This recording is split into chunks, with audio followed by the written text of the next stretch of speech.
આજે છેલ્લા ઘણા સમયથી હું મીડિયા સમક્ષ સરકારમાં હું જે રજૂઆત કરું છું કે બુટલેગરો ને જુગારના અડ્ડા ચલાવનારાનો સામાન્ય માનવી પર ખૂબ જુલ્મ વધી રહ્યો છે અને એના માટે અવારનવાર મેં જે તે વિભાગોને સરકારને પણ હોમ વિભાગને પણ લખ્યું છે અને સંકલનમાં પણ આવા પ્રશ્નો અમે ઉપાડ્યા છે।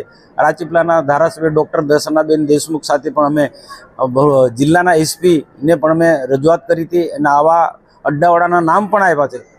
થોડા ટાઈમ માટે એક્શનમાં આવી પોલીસ, પણ ફરી પાછું 15-20 દિવસ પછી રાબેતા મુજબ એ ચાલુ થઈ જાય છે। ખરેખર આ દુઃખદ બાબત છે। અડ્ડાઓ ચલાવવા, જુગારના અડ્ડા ચલાવવા, દારૂના અડ્ડા ચલાવવા ને એમાં કોઈક મીડિયાવાળા લોકો કોઈક માહિતી મેળવવા જાય તો એમના પર ખૂની હુમલો કરવો, આ તો બહુ ખતરનાક બાબત છે। નહીં તો જો આ પ્રકારના હુમલા થતા હશે ને જો પોલીસ તંત્ર આવા લોકોને રોકે નહીં તો પછી તો સામાન્ય માણસને જીવવું બહુ અઘરું પડી જશે। અને આ દાદાગીરી કરનારા લોકો આવી જ રીતના મીડિયાવાળા હશે કે પછી કોઈ પણ સામાન્ય માણસ નાગરિકને ખૂબ હેરાન કરશે।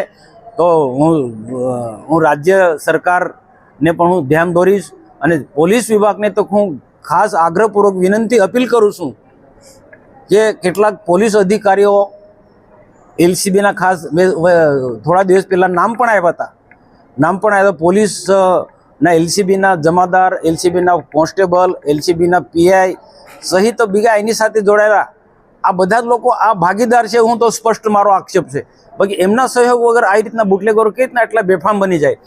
જો હું અલ્ટિમેટમ આપું છું 15 દિવસની અંદર નર્મદા જિલ્લાના, ભરૂચ જિલ્લા, ઉમરલા વિસ્તારના જે બુટલેગરો છો એ બિલકુલ બંધ ના કરે તો મારે નૈતિક જવાબદારી લઈ અને મારી ટીમ બનાવીને આવા અડ્ડા ઉપર મારે એના પર જનતા રેડ મારે કરવાની ફરજ પડશે। તેથી કરીને પોલીસનું ખરાબ ના દેખાય એના પહેલાં પોલીસ સાવધાની રાખે અને ખાસ કરીને નર્મદાના એલસીબી પીઆઈ ચૌધરીને મારે તાકીદ કરું છું કે તમે ખોટી વાતો ના કરો। તમે તમારી સાથે જોડાયેલા જે જમાદારના કોન્સ્ટેબલ આમાં ઇન્વોલ્વ છે અને જો તમે આ બંધ નહીં કરાવો તો સરકારમાં તમારા વિરુદ્ધમાં હું લેખિતમાં આપીશ અને એનાથી પણ જો પરિણામ નહીં આવે તો ભારત સરકારના હોમ મિનિસ્ટર હું અમિત શાહની રજૂઆત કરીશ।